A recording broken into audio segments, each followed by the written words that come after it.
Welcome to Everything Mental Health with your hosts, Stephen Edwards and Maureen Edwards.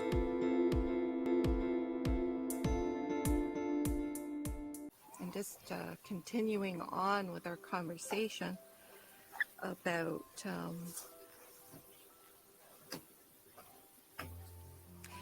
self-esteem and how it can show up in a child, whether it's through bullying or whether it's through really, really low self-esteem where they're retreating and isolating and very shy.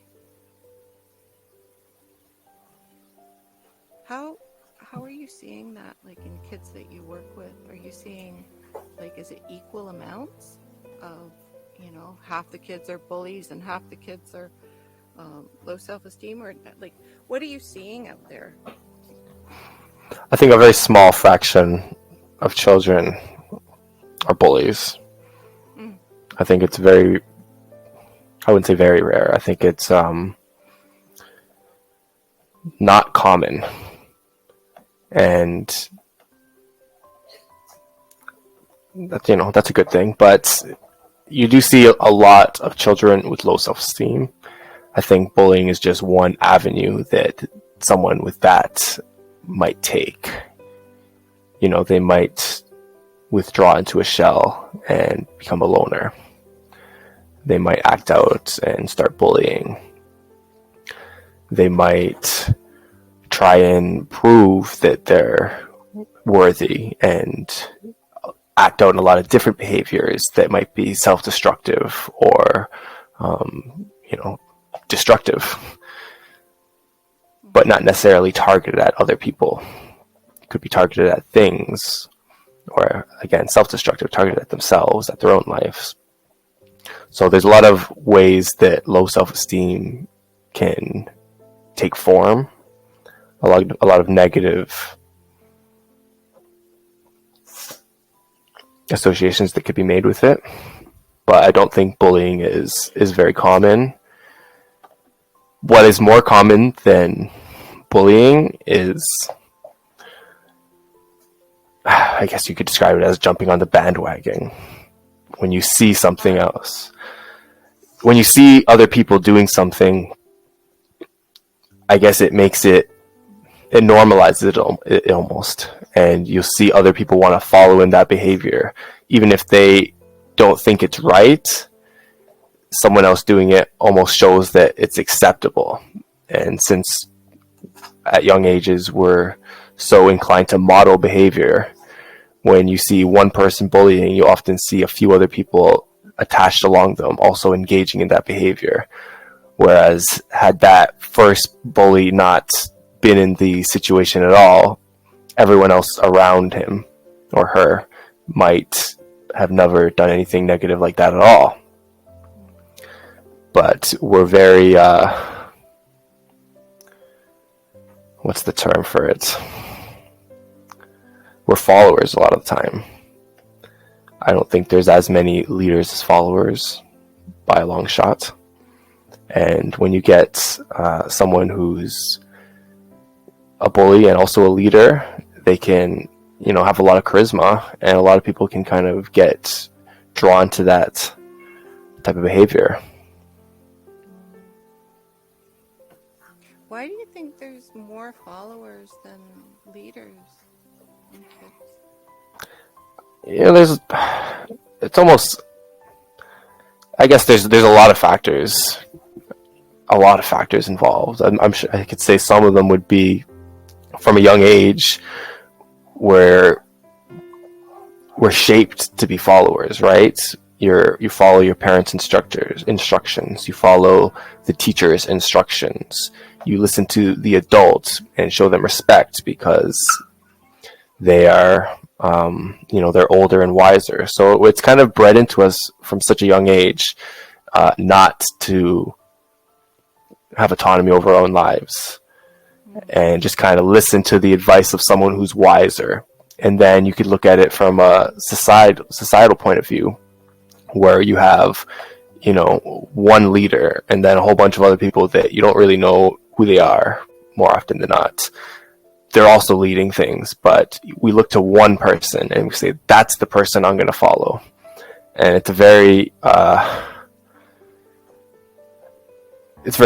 common that if you see all this growing up, that you're less likely to rock the boat.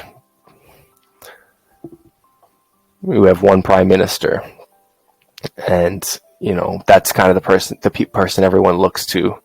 Or you have one president or one dictator, and that's kind of the person, that's the figurehead, and everyone kind of shapes their lives around that person.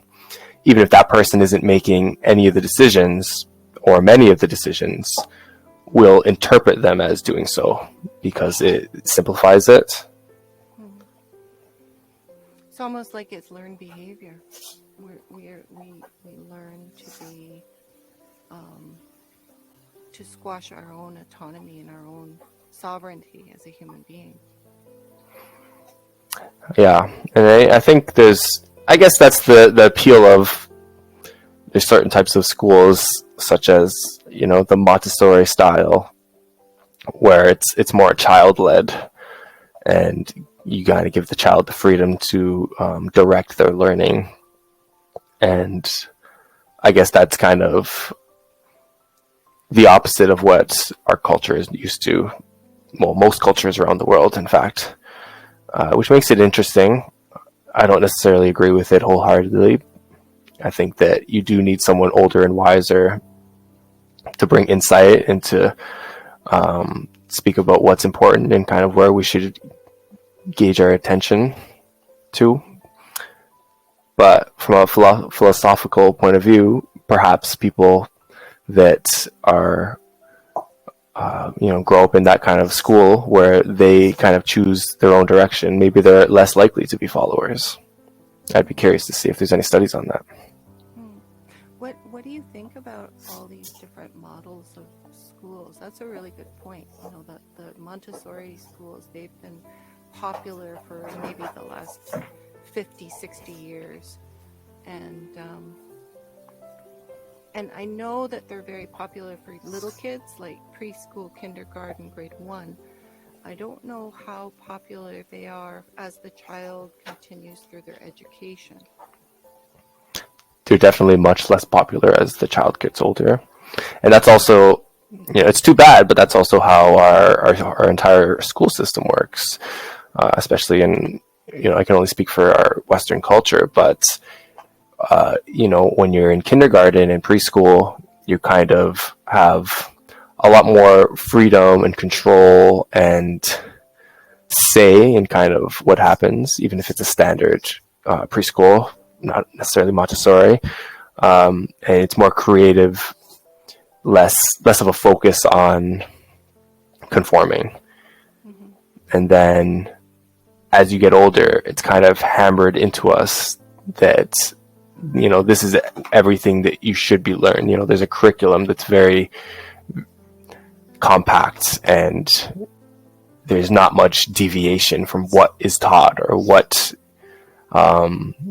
even what thoughts or ideas can be expressed. Even as far as going to college, there's a very clear narrative of what's kind of being pushed and what's kind of being taught. And if you don't kind of fall in line with that, then you're in the wrong, or you're abnormal. You're not. Mm-hmm. You're absolutely right, because preschool and kindergarten, everything is about free play and creativity and fun. Like it's play is the education. And as we get into grade 1, then grade 2, and onward, it gets less and less about play and more about structured, already determined educational curriculum where there is no say. There's no play, there's no say, there's nothing like that. I saw, I'll probably butcher what the exact line was, but you ask a kindergarten, what are 100 things you could do with a paperclip, and they could come up with it, within a few minutes. And you ask, a fifth grader that same question, and they'd struggle to come up with 3 different uses of a paperclip. What do you mean? You put paper together. I mean, I could maybe think of one other thing for it. Maybe you could jimmy a keyhole with it or something like that. But I mean, I'm an adult. I can't think of many other uses for a paperclip because your thinking is so structured into what you've learned. You're not thinking outside the box. And for that same reason, I think a lot of people are followers because you're not taught to think creatively. You're not taught to think critically. And you're just kind of taught what to think. And because of that, you lose a lot of the creativity as you get older. And some schools try and bring it back when it comes around, college time. I'm sure there's specific schools that put more of a focus on creative endeavors, but for the most part, it's very structured and no say, no play, like you said. Yeah. What do you think about like homeschooling? Do you think that might be a better alternative to keep those creative juices flowing in the child, or do you think it's got the same limitations as regular school? I would say the limitations are dependent on your parents who are going to be teaching you. I think that more often than not, I don't think it's the best avenue because I think most parents that are going to do homeschooling are probably very already formed all their beliefs, and they're basically just going to reinforce all that onto their child.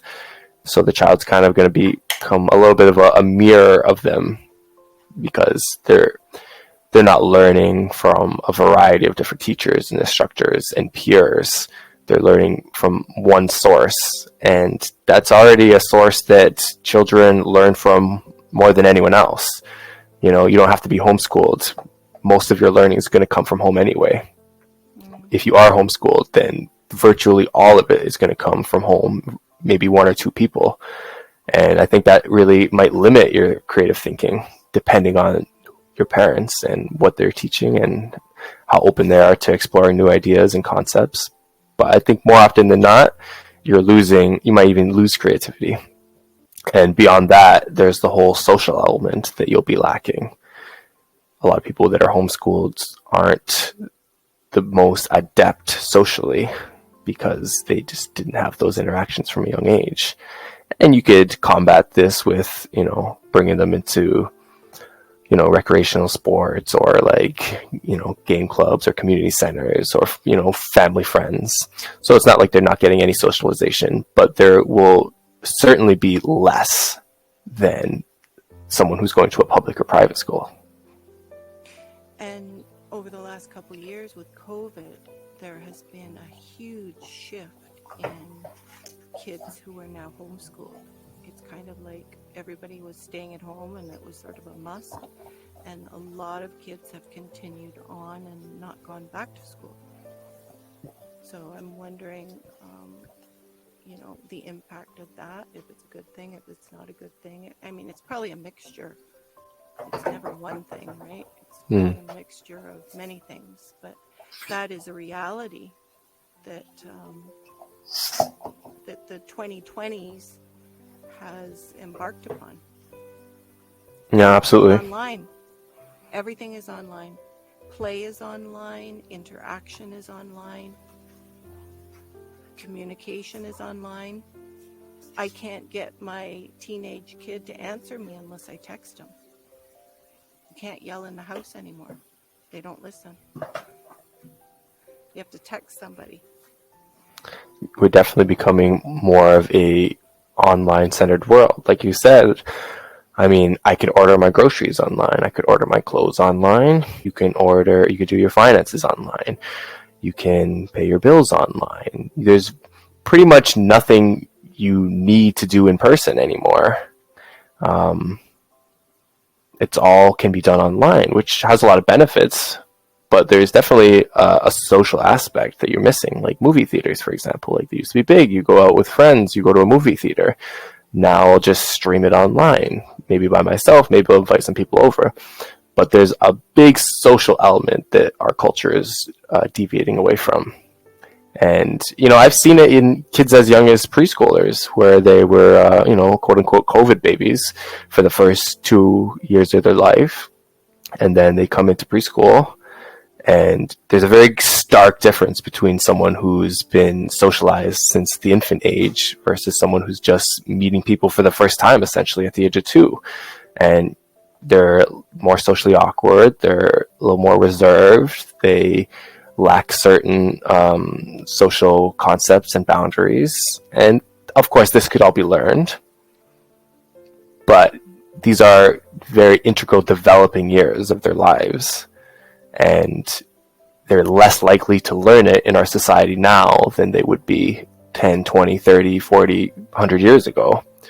So that's definitely something to consider. And I'm kind of curious what, the Generation Z and Generation Alpha is going to kind of look like down the line in terms of how they socialize with each other. Like you said, you text your teenage son to get his attention. I mean, when's the last time you've seen someone under 20 call somebody and have a conversation on the phone? I mean, why would I text? Why would they? They could just text. And there's a lot less, when I text someone and I'm having a conversation, more often than not, I'm going to erase what I text and I'm going to edit it, and I'm going to kind of filter my thoughts almost because I want it to be delivered in the most, in the best way possible. And that goes from, communicating with my friends maybe, or maybe, you could be flirting with someone of the opposite sex or the same sex that you're attracted to, right? And you're kind of editing your thoughts as opposed to giving someone the unfiltered version. That's a good point. Yeah. Thank you, Stephen. Thank you, Maureen.